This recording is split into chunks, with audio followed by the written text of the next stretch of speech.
देखिए, आज जो हमारा चैप्टर है, चैप्टर का नाम क्या है? Acid, base and salt. ये हमारा केमिस्ट्री का चैप्टर नंबर 2 है। बेसिकली इसके बारे में जानते हैं आखिर होता क्या है। Acid, bases and salts. Acid, bases and salts. अगर आप पीरियोडिक टेबल को देखो तो अपने पीरियोडिक टेबल में आप ये पाओगे कि total 118 chemical elements 118 chemical elements known है। 118 chemical elements known at present. Total 118 chemical elements known है। ठीक है, इसमें जितने भी एलिमेंट्स हैं उनको अलग अलग तरीके से कंबाइन करके कंपाउंड का फॉर्मेशन किया जाता है। क्या चीज़ का फॉर्मेशन किया जाता है? कंपाउंड का फॉर्मेशन किया जाता है। और जितने भी कंपाउंड्स हैं उनको 3 कैटेगरी में बांटा गया। कुछ एसिड, बेसेज एंड सॉल्ट्स। जितने भी केमिकल एलिमेंट्स हैं उनको अलग अलग तरीके से कंबाइन करके नंबर ऑफ कंपाउंड्स का फॉर्मेशन किया गया है। और इन सारे कंपाउंड्स को 3 कैटेगरीज में रखा गया है, जिनको एसिड, बेस और सॉल्ट कहा गया। तो इस चैप्टर में हम लोग इन्हीं सारे कंपाउंड्स के बारे में पढ़ेंगे डिटेल में। लेकिन उससे पहले हम देखते हैं कि इस सब्सटेंस जो कंपाउंड है, जैसे एसिड है, बेस है, सॉल्ट है, कैसे हम चेक करेंगे कि कोई भी सब्सटेंस जो है वो हमारा एसिड है कि बेस है कि सॉल्ट है। ठीक है, 2 main source of most of the chemical substances.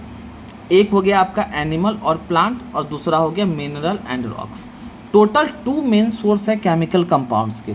एक तो हमें एनिमल्स और प्लांट से प्राप्त होते हैं और एक हमें मिनरल और रॉक से प्राप्त होते हैं।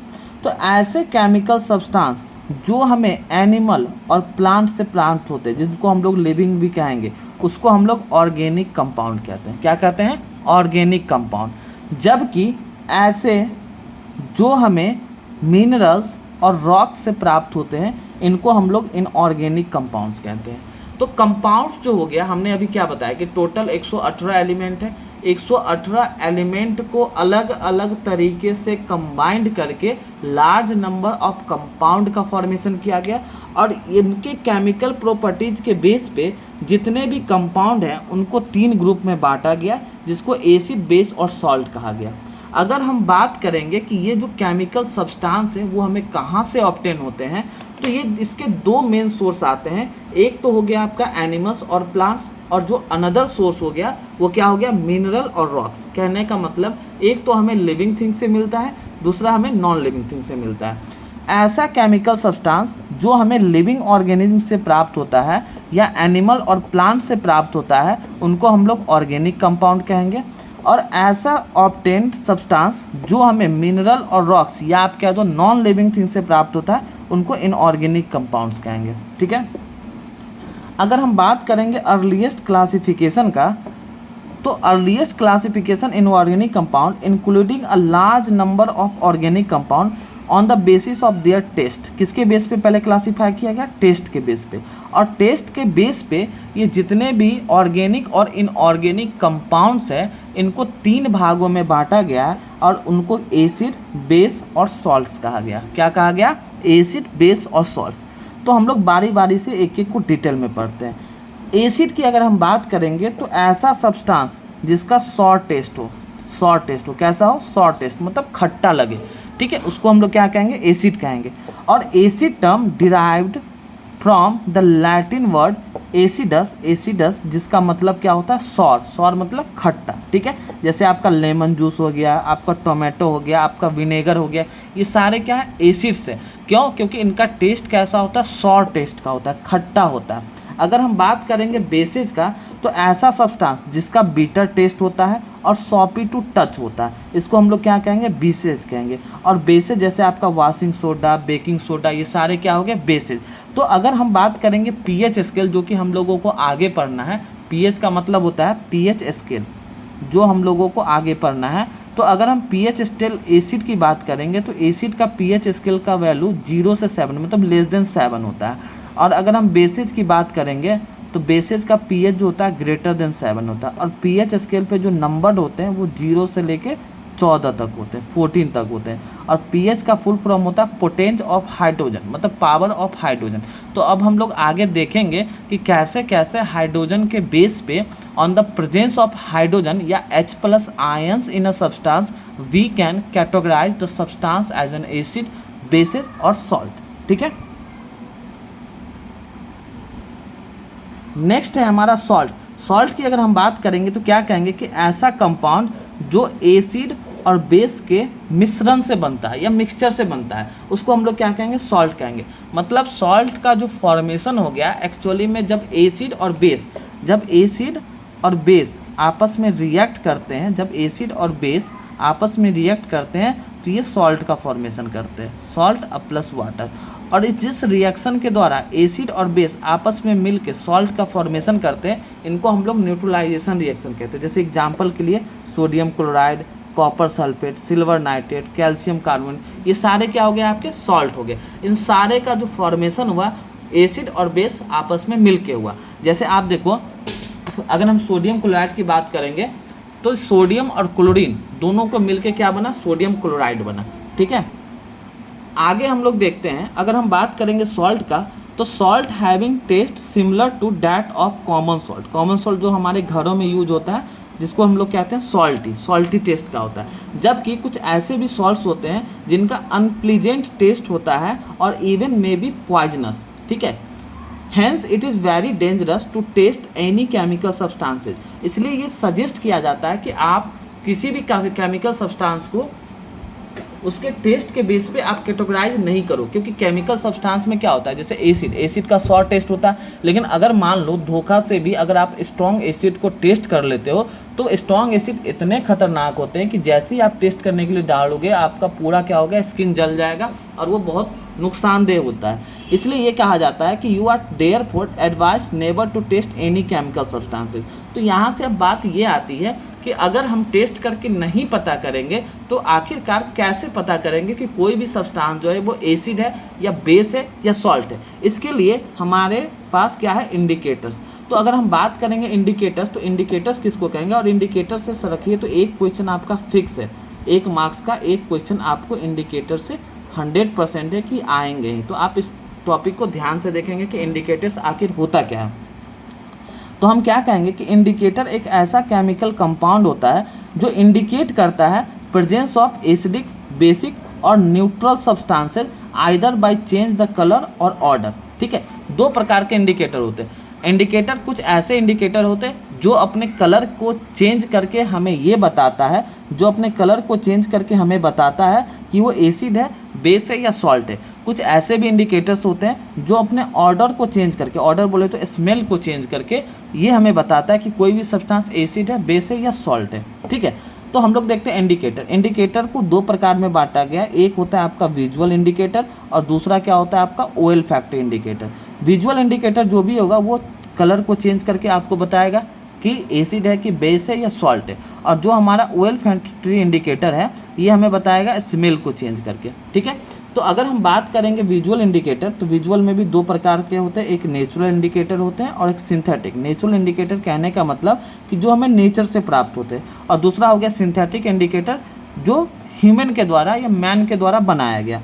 तो जैसे नेचुरल इंडिकेटर में क्या क्या आ जाएगा, लिटमस हो गया, टर्मरिक हो गया, रेड कैबेज हो गया, ये सारे क्या हो गए, नेचुरल इंडिकेटर हो गए। जबकि अगर हम बात करेंगे सिंथेटिक इंडिकेटर का, तो उसमें आ जाएगा फेनोपैथिलीन, मिथाइल ऑरेंज, ये सारे क्या हो गए, सिंथेटिक इंडिकेटर। और अगर हम बात करेंगे ओएल फैक्ट्री इंडिकेटर का, तो इसमें ओनियन, वैनिला और क्लोव ए ऑयल, इन सारे का यूज करके हमें ये पता चलता है कि कोई भी सब्सटेंस क्या है, एसिड है, बेस है या सॉल्ट है। तो अब हम क्या करते हैं, सबको बारी बारी से समझते हैं कि कैसे हम किसी भी इंडिकेटर का यूज करके ये पता करेंगे कि कोई भी जो सब्सटेंस है वो एसिड है, बेस है या सॉल्ट।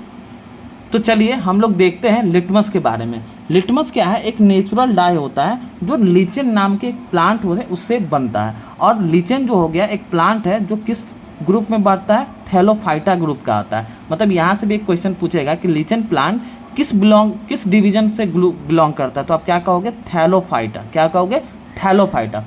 लिटमस का अगर हम नेचुरल कलर की बात करेंगे तो पर्पल होता है। नेचुरल कलर कहने का मतलब या न्यूट्रल कलर कहने का मतलब जब वो ना तो एसिड हो ना तो बेस हो, तो जो उसका न्यूट्रल कलर है वो पर्पल कलर का हो जाता है। लेकिन जैसे ही आप उसको एसिड में डालोगे ये रेड कलर का हो जाएगा और बेसिक में डालोगे तो ब्लू कलर का होगा। तो litmus is provided in paper strip from as red litmus and blue litmus. अगर हम बात करेंगे एसिड का, तो एसिड क्या करता है, transform moist blue litmus paper two red. तो अगर कहीं एसिड है तो वो ब्लू लिटमस को रेड में कन्वर्ट कर देगा, लेकिन अगर बेसेज है तो वो क्या करेगा, रेड लिटमस को ब्लू में कन्वर्ट कर देगा। ठीक है, हमारा दूसरा इंडिकेटर जो आता है मिथाइल ऑरेंज। मिथाइल ऑरेंज क्या है, एक सिंथेटिक इंडिकेटर है जिसका न्यूट्रल कलर क्या होता है, ऑरेंज होता है। अगर वो एसिडिक में डालेंगे तो रेड कलर का हो जाएगा, बेसिक में वो येलो कलर का हो जाएगा। नेक्स्ट जो हमारा इंडिकेटर है फेनोपैथिलीन, ये भी एक सिंथेटिक इंडिकेटर है। इसका न्यूट्रल सॉल्यूशन में कलरलेस होता है, एसिडिक में डालोगे तो ये कलरलेस ही रहेगा, लेकिन जैसे ही आप इसको बेसिक सॉल्यूशन में डालोगे ये पिंक कलर का हो जाएगा। नेक्स्ट जो हमारा इंडिकेटर है टोमेटो टर्मरिक जूस, और टर्मरिक जूस हमारा एक नेचुरल इंडिकेटर है। इसका येलो कलर का होता है जब ये एसिड और बेस में ना होगा, मतलब न्यूट्रल कलर की अगर हम बात करेंगे या नेचुरल कलर की बात करेंगे तो ये येलो कलर का होता है। It is yellow in acidic or neutral solution but change to deep brown color in the basic solution। deep brown कर दो या आप इसको कह सकते हो रेडिश ब्राउन, डीप ब्राउन या reddish brown. Reddish brown colour का हो जाता है बेसिक सॉल्यूशन में। नेक्स्ट जो हमारा इंडिकेटर है रेड कैबेज, इसका नेचुरल, ये भी एक नेचुरल इंडिकेटर है और ये पर्पल कलर का होता है। ये रेड कलर का हो जाता है जब हम इसको एसिडिक में डालेंगे, और ये ग्रीन कलर का हो जाता है जब इसको हम बेसिक सॉल्यूशन में डालेंगे। तो कुल मिला के यहाँ से बात ये आती है कि आपको इंडिकेटर से एक क्वेश्चन आएगा ही और इन्हीं सारे में से पूछेगा। जैसे बोलेगा कि अगर हम लिटमस पेपर को, अगर हम ब्लू लिटमस को एसिड में डाल देंगे तो वो किस कलर में चेंज हो जाएगा, तो आप क्या कहोगे, रेड कलर में चेंज हो जाएगा। अगर हम रेड लिटमस को ब्लू में डाल देंगे तो किस में कन्वर्ट, रेड लिटमस को अगर हम बेसेज में डाल देंगे तो किस में कन्वर्ट हो जाएगा, वो आपका ब्लू कलर में कन्वर्ट हो जाएगा। इस तरीके से अगर बोलेगा मिथाइल ऑरेंज का न्यूट्रल कलर कैसा है, तो आप क्या कहोगे, ऑरेंज कलर का होता है। अगर मिथाइल ऑरेंज को एसिडिक सॉल्यूशन में डाला जाए तो किस कलर का हो जाएगा, तो रेड कलर का हो जाएगा। अगर हम मिथाइल ऑरेंज को बेसिक सॉल्यूशन में डालें तो किस कलर का हो जाएगा, येलो कलर का हो जाएगा। फेनोपैथिलीन हमारा कैसा इंडिकेटर है, सिंथेटिक है या नेचुरल है, तो आप क्या कहोगे, सिंथेटिक इंडिकेटर है। फेनोपैथिलीन का न्यूट्रल कलर कैसा होता है, तो कलरलेस होता है। अगर उसको एसिडिक सॉल्यूशन में डालेंगे तो कैसा होगा, कलरलेस ही रहेगा। जब हम उसको बेसिक सॉल्यूशन में डालेंगे तो कैसा हो जाएगा, वो पिंक कलर का हो जाएगा। ठीक है, इसी तरीके से टर्मरिक जूस का भी आपको याद रखना है और रेड कैबेज जूस का भी याद रखना है कि रेड कैबेज जूस का नेचुरल कलर जो होता है वो पर्पल होता है, वो रेड कलर में चेंज हो जाता है जब उसको हम एसिडिक सॉल्यूशन में डालेंगे, और वो ग्रीन कलर में चेंज हो जाता है जब हम उसको बेसिक सॉल्यूशन में डालेंगे। अब देखिए उन सारे इंडिकेटर्स को एसिडिक सॉल्यूशन, बेसिक सॉल्यूशन और न्यूट्रल सॉल्यूशन में क्या इफेक्ट होगा, एक तरीके से टेबल में हमने उसको कैटेगराइज करके लिखा है।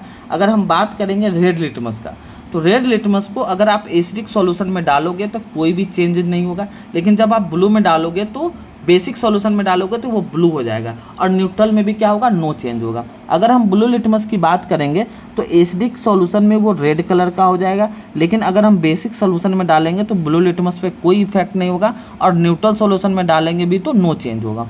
अगर हम बात करेंगे टर्मरिक का, तो ये एसिडिक सॉल्यूशन में येलो रहेगा, बेसिक में रेडिश ब्राउन होगा, और न्यूट्रल में क्या होगा, येलो कलर का रहेगा। अगर हम बात करेंगे रेड कैबेज जूस का, तो ये रेड होगा एसिडिक सॉल्यूशन में, ग्रीन हो जाएगा बेसिक सॉल्यूशन में, और पर्पल कलर रहेगा न्यूट्रल सॉल्यूशन में। अगर हम बात करेंगे फेनोपैथिलीन का, तो ये कलरलेस होगा एसिडिक सॉल्यूशन में, बेसिक सॉल्यूशन में ये पिंक कलर का हो जाएगा और न्यूट्रल सॉल्यूशन में कलरलेस रहेगा, ठीक है। अगर हम बात करेंगे मिथाइल ऑरेंज का, तो मिथाइल ऑरेंज हमारा रेड कलर हो जाएगा एसिडिक सॉल्यूशन में, बेसिक सॉल्यूशन में ये येलो कलर का होगा और न्यूट्रल सॉल्यूशन में ये ऑरेंज कलर का हो जाएगा, ठीक है।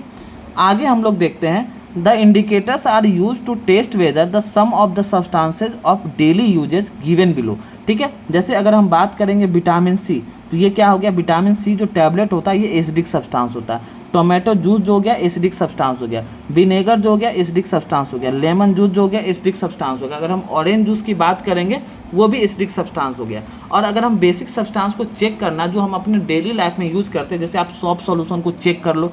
मान लो अगर आप सॉप सॉल्यूशन में लिटमस पेपर को डालते हो और सॉप सॉल्यूशन में अगर आप रेड लिटमस को डालते हो, तो वो क्या हो जाएगा, सॉप सॉल्यूशन एक बेसिक सॉल्यूशन है। जैसे ही आप उसको रेड लिटमस को डालते हो सॉप सॉल्यूशन में, तो वो क्या होगा, कोई भी चेंज नहीं होगा। जैसे ही आप वहाँ पे ब्लू लिटमस को डालोगे बेसिक सॉल्यूशन में, तो वो रेड में कन्वर्ट हो जाएगा।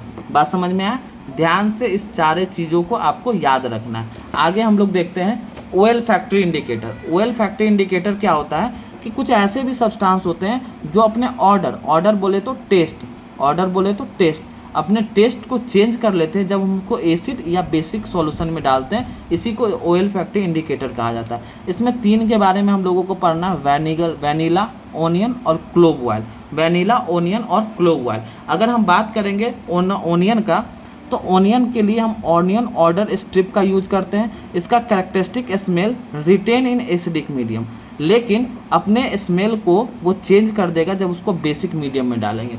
मतलब ये कह रहा है कि जैसे ही आप ओनियन का यूज करके एसिड बेस को प्रेजेंस को चेक करोगे, तो आप ये पाओगे कि जब आप उसको एसिडिक सॉल्यूशन में डालोगे तो उसका जो देखो ओनियन है, ओनियन का अपना एक कैरेक्टरिस्टिक स्मेल होता है, ठीक है।